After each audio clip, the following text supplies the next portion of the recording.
কিন্তু আমাদের সমস্যাটা হচ্ছে আমরা বক্তৃতায় পটু, কাজে খুবই কটু।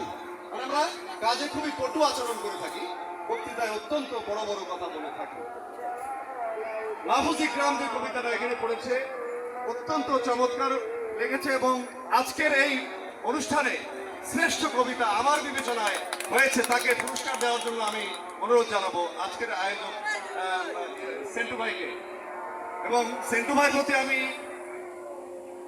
আমার ভালো লাগা প্রকাশ করছি যে আমার একটা সৌভাগ্য যে সাব্বির সেন্টুর সাথে আমার জীবনে পরিচয় ঘটেছে এবং দুর্ভাগ্য এটাই যে অনেক বিলম্বে শেষ প্রান্তে এসে তার সাথে আমার পরিচয় হয়েছে এবং তিনি আমাকে খুঁজে বের করেছেন কিভাবে জানি না, তারও দুর্ভাগ্য কিনা জানি না যে এত পরে তিনি কেন আমার সাথে পরিচিত হয়েছে।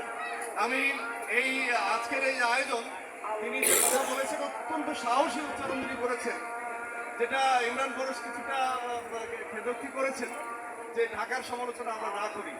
হ্যাঁ, এটা অনেকবার বলা হয়েছে তো হয়তো একটু খারাপ লেগেছে, তবে 50,000 টাকার নিচেও হল পাওয়া যায়, 1 লাখ টাকার নিচে হল পাওয়া যায়, 3,000, 4,000, 5,000 টাকায় হল পাওয়া যায়। আমি দায়িত্ব নিয়ে বলছি, সেই হলের দোহাই দিয়ে কিন্তু চাঁদাবাজি করা যাবে না।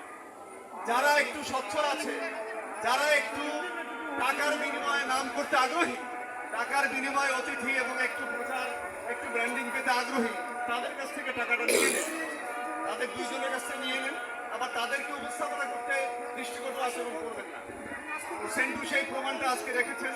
আমরা যারা ঢাকায় থাকি, রাজধানীর কথা বলি, রাজধানীর অহংকারে গর্বিত বোধ করি, তাদের কাছে একটি শিক্ষা হিসেবে এই অনুষ্ঠানটা থাকবে যে আমরা এত সুন্দর গায়ে হলুদের পাঞ্জাবিও দিতে পারি এবং চমৎকার সবাইকে লেগেছে। ব্রহ্মপুত্রের পাশে দাঁড়িয়ে যখন আমরা এই হিমেল হাওয়ায়, ব্রহ্মপুত্র নদীর সেই পানির সাথে হিমেল হাওয়ায় যখন দাঁড়িয়ে আমরা ছবি তুলেছি, আমরা বুঝতে পেরেছি আসলে মানুষের রুচি কতটা উন্নত হলে এই ধরনের আয়োজন ব্যবস্থা তারা করতে পারে। নারায়ণগঞ্জকে বলা হয়, নারায়ণগঞ্জ আমিও জানি যে নারায়ণগঞ্জ একটা শিল্প সাহিত্যের উর্বর ভূমি। তো সেই উর্বর ভূমিতে আমরা সঠিক এবং আপনার যুগসই এবং চমৎকার চাষাবাদ করতে আমরা ব্যর্থ হয়েছি। নারায়ণগঞ্জের মাটি সাহিত্যের উর্বর ঘাঁটি, কিন্তু আমরা লিখতে পারিনি পরিপাটি। আমরা অনেক বড় বড় ছড়াকারের কথা এখানে বলেছি। আমার এখানে নারায়ণগঞ্জে আমার অনেক প্রিয় মানুষ অত্যন্ত সংখ্যায় খুব বেশি, যেটা কবি আসাদ খাদর বলেছেন মিউচুয়াল। আসলে আমরা হৃদয়ের মিউচুয়াল, তারা এখানে আছেন। আমি নাম বলে শেষ করতে পারবো না।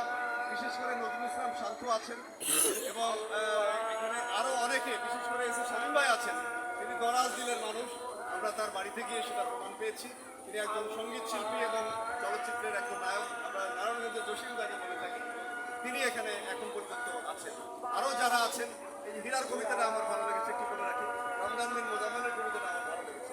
আরও অনেকে আছেন যারা দীর্ঘতম কবিতা পড়ে গেছেন, তাদের ব্যাপারে আমার পুনর্বিবেচনার দাবি রাখি আপনাদের কাছে। তারা সবাই অনেকেরই গুরু কিন্তু তারা অনেকে আছেন, আমি কারো নাম মেনশন করতে পারছি না, অনেকেই আছেন যে গুরুতুল্য। তো গুরুতুল্যের আচরণ বা তাদের উপস্থাপনা, তাদের যে ছড়ার যে নান্দনিকতা এবং মুন্সিয়ানা, শোনেন, আমরা বলি যে কবি রবীন্দ্রনাথ ঠাকুর, নজরুল ইসলাম, কাজী নজরুল ইসলাম, সুকান্ত ভট্টাচার্য, জীবনানন্দ দাশ প্রায় সব কিছু লিখে গেছে, সব বিষয়ে লিখে গেছে। কিন্তু এখন আমাদের কাছ থেকে আমরা তাহলে কি লিখবো? আমরা কি লিখবো না? আমরা লিখবো। আমরা এখন কি লিখছি এটা বিষয় না, কিভাবে লিখছি। আমরা যদি 24 পংক্তিতে আমরা যদি 400 লাইনের কথা বলতে পারি, আমরা 400 লাইনে কেন যাব? আমি দায়িত্ব নিয়ে বলছি, দীর্ঘ লেখা, দীর্ঘ বক্তব্য, দীর্ঘ উপস্থাপনা কেউ পছন্দ করে না, কেউ না।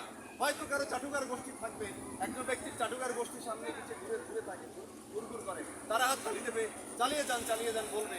আপনারা বিভ্রান্ত হবেন না, আপনারা ছোটভাবে উপস্থাপন করুন, আন্তরিকভাবে উপস্থাপন করুন এবং পাঠকের মন জয় করার চেষ্টা করুন। একজন বলে গেছেন যে পাঠক সৃষ্টি এবং পাঠক ধরে রাখার জন্য আমরা যারা বড় আছেন, বা আমরা যারা না, যারা এখানে বড় আছেন, তারা যেন এই বিষয়টা চেষ্টা করেন। তিনি বড়রা বা কোনো পীর, কোনো ফকির, কোনো গুরু চেষ্টা করেও পাঠক সৃষ্টি করতে পারবেন না। এটা আপনাকে করতে হবে, আপনার পাঠক সৃষ্টি আপনাকে করতে হবে, আপনার বাগ্মিতার, আপনার অনুরাগী সৃষ্টি আপনাকেই করতে হবে, এটা অন্য কেউ করবে না।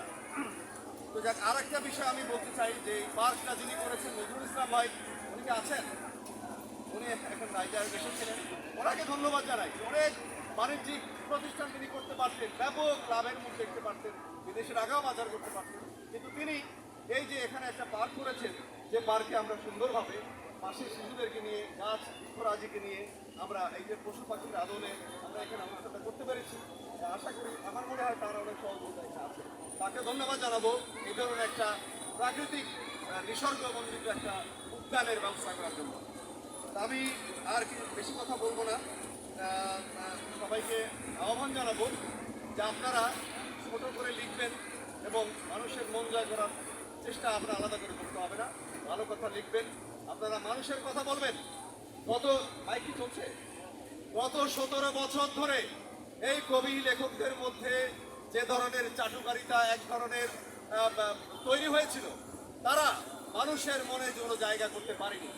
বেশিরভাগ বলবো 90% কবি সাহিত্যিক স্বৈরাচারীর পদলেহন করে এই সমাজে আমাদের আশেপাশে নেতৃত্ব দিয়েছে। তাদেরকে ধিক্কার জানাই আমি। সাহিত্য জগৎকে তারা কলুষিত করেছে, কলঙ্কিত করেছে এবং সাহিত্য জগৎকে একটা বন্ধত্ব এনে দিয়েছে।